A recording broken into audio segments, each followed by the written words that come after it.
I'm not really. The I'm just first trying to thing, look for what happened over the last. Well, it's important. It's important. These definitions are important.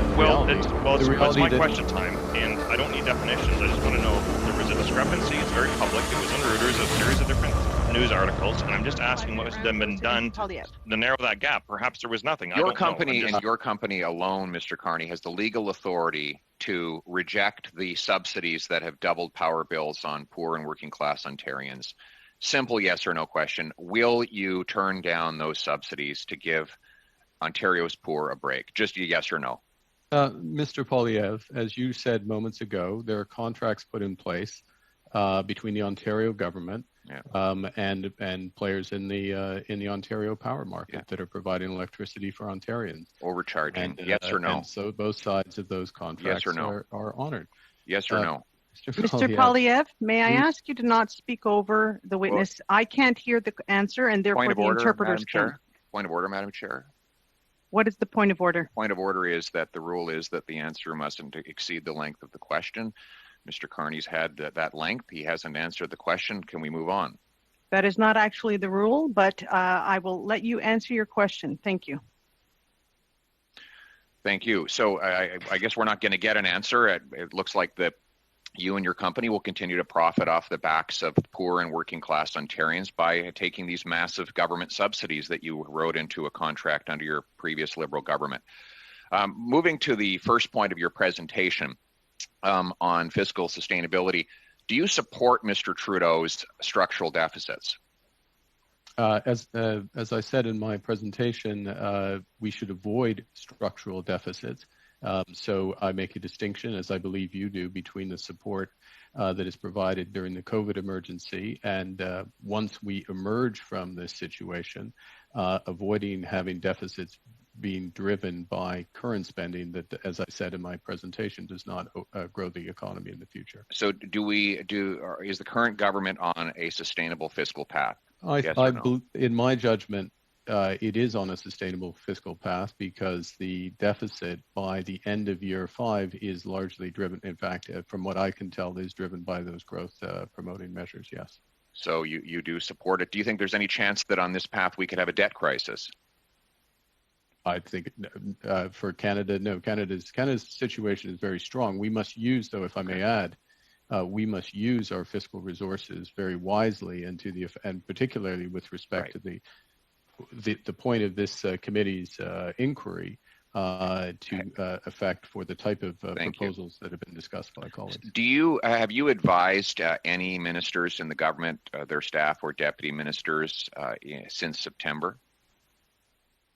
Advised. I have been asked questions from time to time by ministers and deputies. Yes. About climate finance. Have you talked to them about that? I have talked to some ministers about climate finance. I would remind September? if I would since September.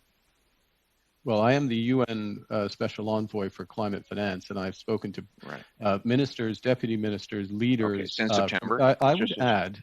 Sorry, you seem to be dodging the question. I don't know what you're hiding there. Since September? Mr. Poilievre, I began with yes, so that is not a dodge. Okay, good.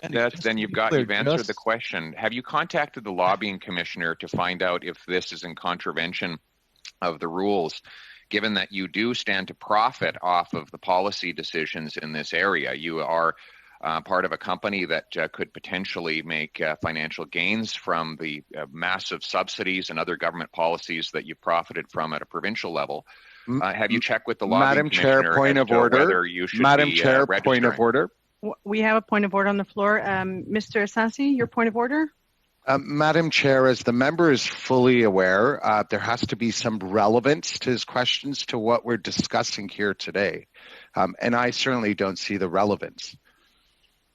So, Mr. Poilievre, I remind you that we are doing the study on the economic recovery. This is not a study into Mr. Carney's business profile. So can I ask that you please continue to focus your questions on the study? Thank you.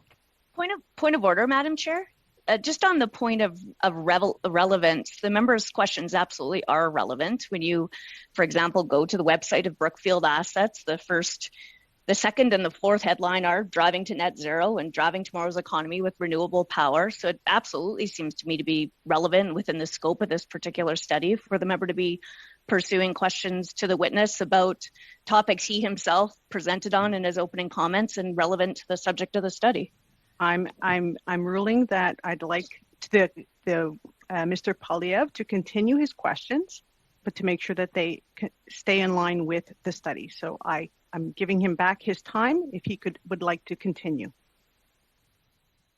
Yes, Mr. Carney, you do stand to profit off of these policies, and yet you are regularly intervening and influencing the decisions of ministers, deputy ministers, and you've done so since you became an executive at Brookfield. Did you register, yes or no, your interactions with the lobbying commissioner? I'm sorry, I'm not going to have the premises to that question stand.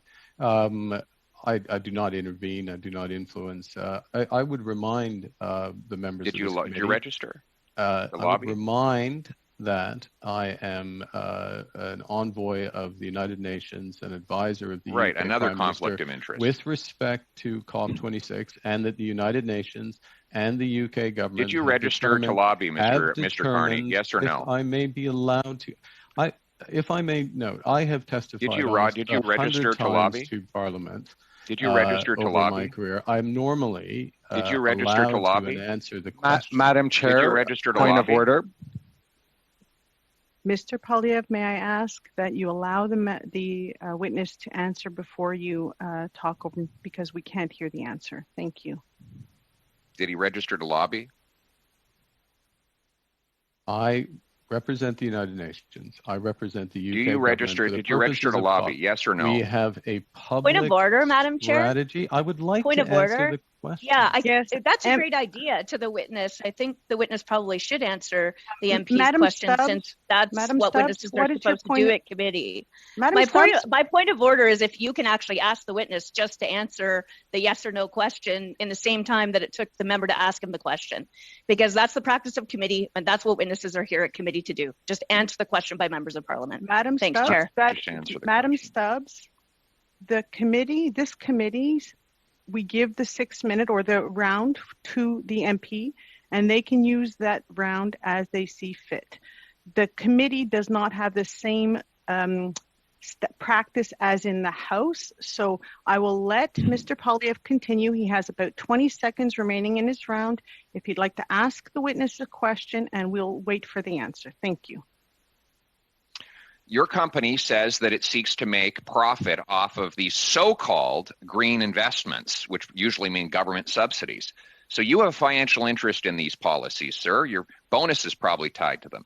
Did you register to lobby the many ministers, deputy ministers, and staff that you've contacted since you took this job? Yes or no? I don't lobby, period. Unfortunately, that's your round of questions, MP Poilievre. We will now go to MP Lambropoulos. You have the floor for 5 minutes. Thank you, Madam Chair, and I'd like to thank all of our witnesses for being here with us to answer our questions today. Mr. Carney, my questions will mainly be going to you.